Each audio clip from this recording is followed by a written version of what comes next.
আসসালামু আলাইকুম আমার প্রিয় ভিউয়ার্স। আজকে আমি কোনো রকম মাংস, মাছ বা ডাল ছাড়া খুবই মজাদার একটা কাবাবের রেসিপি নিয়ে চলে এসেছি।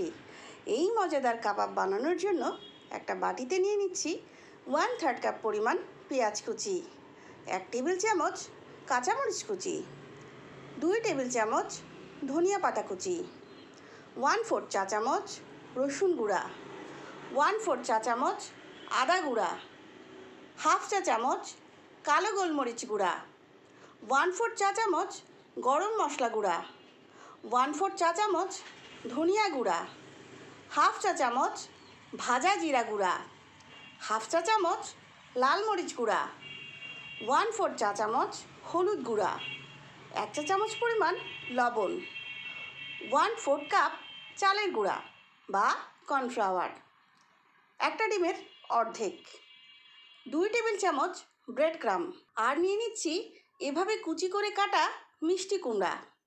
আমি এখানে 2 কাপ মতো মিষ্টি কুমড়া কুচি করে নিয়েছি। এখন খুব ভালোভাবে মেখে নিচ্ছি। কাবাবের জন্য ডো রেডি। এখন ঢেকে 5 মিনিট রেস্টে রেখে দিচ্ছি। ফিরে এলাম 5 মিনিট পরে। এখন ডো থেকে অল্প অল্প করে নিয়ে কাবাব বানিয়ে নিচ্ছি। এবার গরম তেলের মধ্যে ছেড়ে দিচ্ছি। চুলার আঁচ মিডিয়াম রেখে আস্তে আস্তে কাবাব ভেজে নিচ্ছি।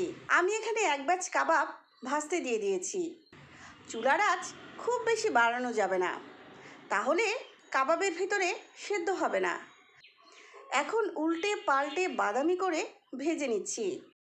কাবাবের কালার এইরকম ব্রাউন হয়ে গেলে তেল ছেঁকে তুলে নিচ্ছি।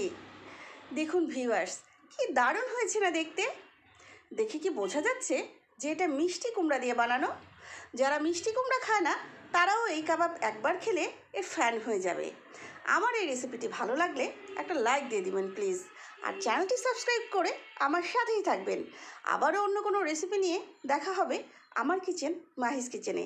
সবাই সে পর্যন্ত ভালো থাকবেন, সুস্থ থাকবেন। আল্লাহ হাফেজ।